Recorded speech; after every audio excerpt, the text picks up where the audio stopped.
Hey everyone, welcome back to another episode of Twins Talk Arsenal. We are back again after Arsenal just beat Leeds 4-2 at the Emirates. The first time that we played Leeds at the Emirates Stadium, and what a way to welcome them to our new ground. Stas, great result for Arsenal today, and great for the big man behind me to get his first Premier League hat-trick for us. I think smiles all round, really. Yeah, definitely. I mean, he hasn't had a consistent run in the team. Aubameyang, he's had some issues in recent weeks. He's had good games where he's scored, like noticeably he got two against Newcastle in recent times, and then he's had, injuries, he's had personal issues, etc. So he hasn't had a clear run of games, but he came in today, got a hat trick, showed why he's the main man, showed why he's worthy of the contract, etc. It was a great all-round performance. It was a great hat trick from him, and there was a lot of good. There was a lot of players that played well today. He had an amazing game, but Saka had a great game. Yeah. Emil Smith-Rowe had another good game. Odegaard, played well, given it was his first start in nearly 2 months, kind of thing. There was a lot of good performances. So I think, yeah, definitely smiles all round, happy days. Yeah, I think it's definitely promising, especially with our tough run of fixtures coming up. Yeah.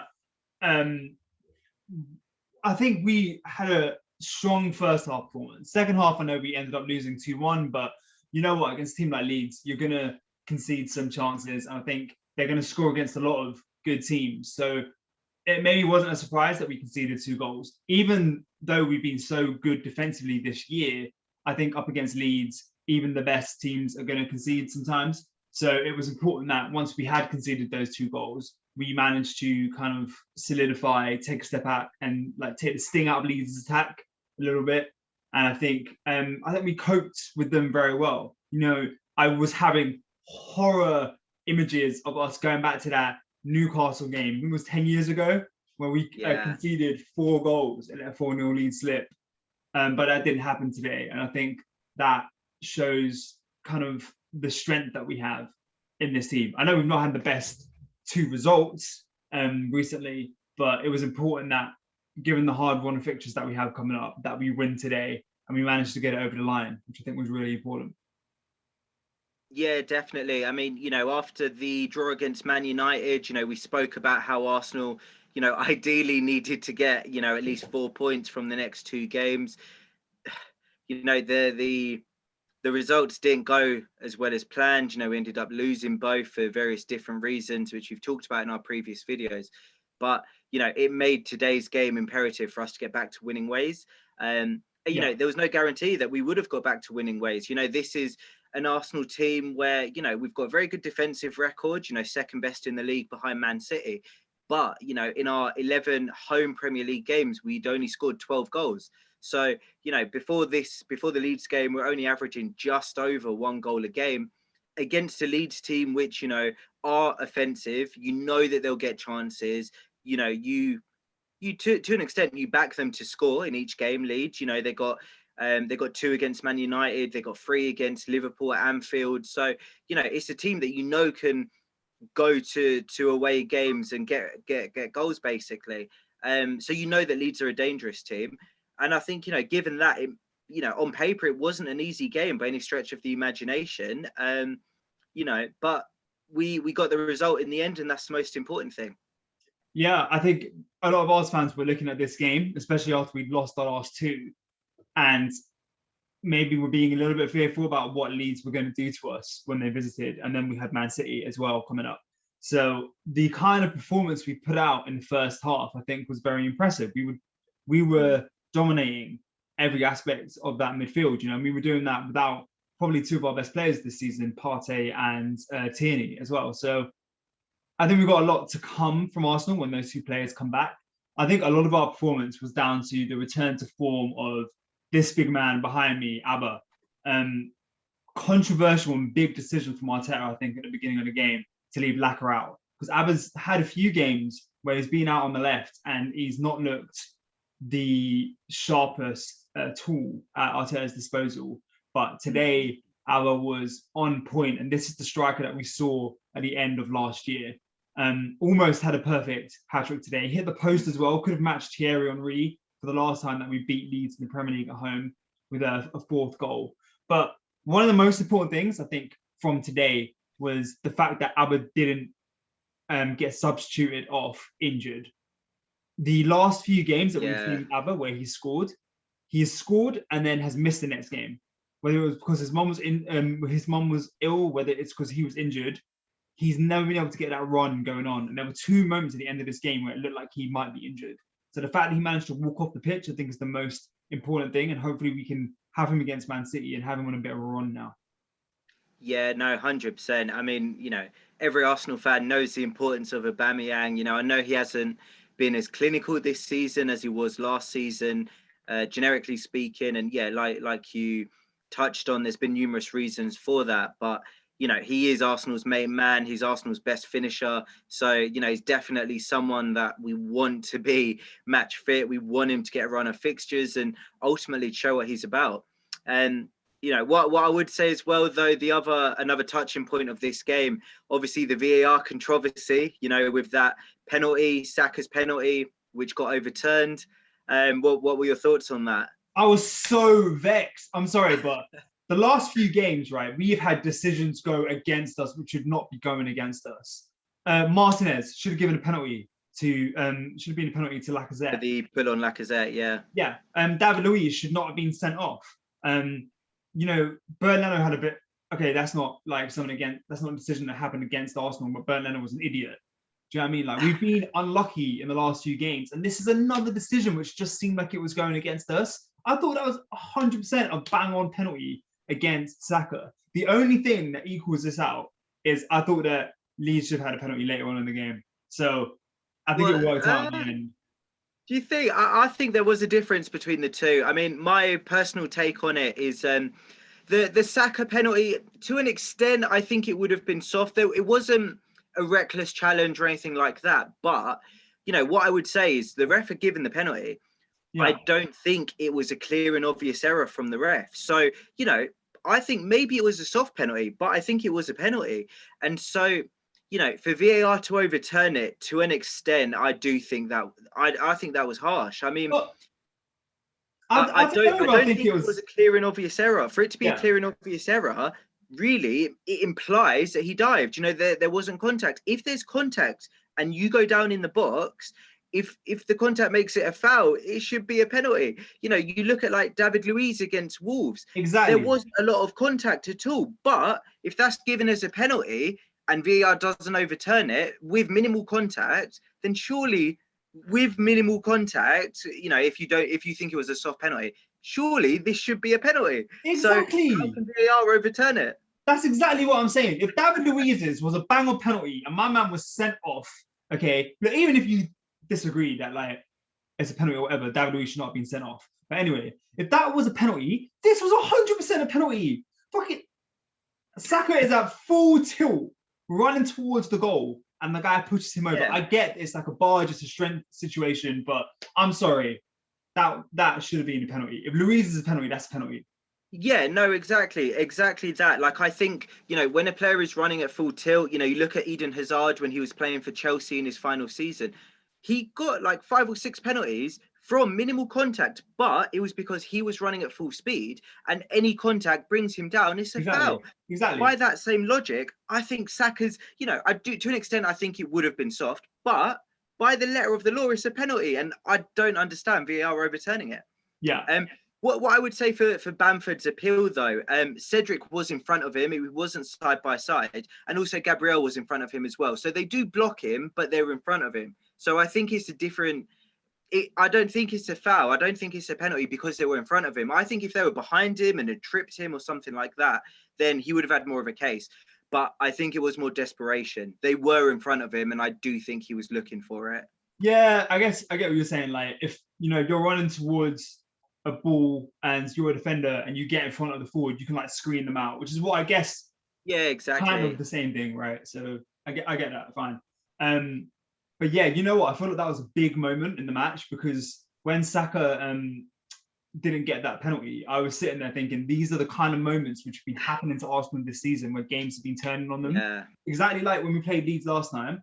We were coming into the ascendancy. You know, Leeds, you kind of got to wait out their initial press and their initial energy, and then they eventually fall away, right? And we were starting to come back into it, and then Pepe gets himself sent off. Same with Wolves, right? We were dominating the game. Luis gets himself sent off, and then this just felt like that could have been one of those moments where the match would pivot, right? But luckily it didn't. We managed to get ahead to a 3-0 lead, and we need to make sure that we stop having these moments in games where the result turns on these moments. Yeah, no, 100%, 100%. What I would add to that is, firstly, overall, it was a very good Arsenal performance. It's the first time that we've been up by a 3-goal margin since Aubameyang's debut. What that shows is maybe we haven't been the Arsenal of old. Maybe we haven't dominated games and haven't dominated opposition as well as we could have done in the past. So, it showed how good a first half it was from Arsenal to have that in the bag in the first half, so to speak. Yeah. That was great. And the other thing as well, I would say, is it's good that Arsenal scored 4 with the bad luck kind of thing. When I say the bad luck, we had the VAR controversy where we didn't get the penalty. We had the penalty, but it got overturned. We also hit the woodwork twice. Aubameyang hit the woodwork. Saka hit the woodwork. This is one of those games that on another day, that's 3 potential goals right there. On another day, we could have, say if we didn't score the other chances, that's 3 goals which could have won you the game and could have been the difference between winning and losing kind of thing. Yeah. So, we gave ourselves a cushion with the 4 goals in the first half and the first few minutes of the second half. But it could have been a game which, to an extent, could have swung, based off of these decisions. So I think, given that we missed those chances, we hit the woodwork, it's good that we still scored 4. And ultimately still showed what we're about and what we're capable of, because, I think Leeds are an open team. You will get chances against Leeds, just as they'll get chances against you. But I think, it was a very good performance from Arsenal from an offensive point of view. We created a lot of chances in that game. And I think it was an open game, but, it's still an open game where maybe Arsenal on another day wouldn't have created too much. So, they did well to create those chances, and then obviously to have Aubameyang to finish the majority of them. So I think looking ahead, I agree. It was a great game from Arsenal today. We played very well. We conceded 2, but teams are going to concede against Leeds, right? What worries me is we had a week to prepare for this game, right? A week where the players could actually have some time to chill, which they haven't had before, rest, and come into this game fresh. We've now got a situation where we can't play in Benfica, so we're playing in Greece, and we're playing in a different country as well. Yeah, I can't remember off the top of my head. I think the first leg's in Rome, and then the second leg was in Greece, but they've moved it because of the travel restrictions again. Yeah. So they've moved it from Greece because Greece has now re-entered lockdown. Off the top of my head, I can't remember where they've reallocated it to, but it's going to be more traveling for Arsenal more than expected. So we're looking at a situation where we've got 2 games in the next week, right? 3 games, I think, in the next 10 days. And we're jumping between 3 countries in those days. And the team that we're playing in the league next is Man City, right?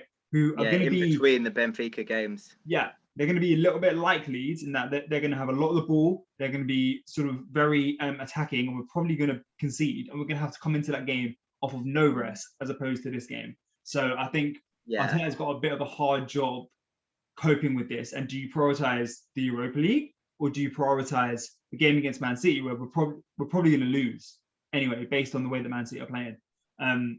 It's a hard decision to make, I think. Yeah, I mean, I think the next 8 games for Arsenal are definitely going to define Arsenal's season. When you look at those 8 games, the first 3, two legs against Benfica, which, really we've been knocked out of the Carling Cup, knocked out of the FA Cup. Results have been iffy in the Premier League. So, we kind of need the Europa League, I think. It's a competition we need to do well in. So, we kind of really need to get 1 win and 1 draw kind of thing. We need to qualify basically from that. The Man City game is going to be tough. Man City are on form at the moment. They're sweeping away everyone in front of them, just like they were 2 seasons ago. They've kind of rediscovered their rhythm to an extent. It's going to be a very tough game. And then, even further ahead into the future, towards the end of that 8-game period, we've got Liverpool, we've got West Ham, we've got Spurs. You know, these are very tough games. Like, we've got tough games in the Europa League, in the Premier League.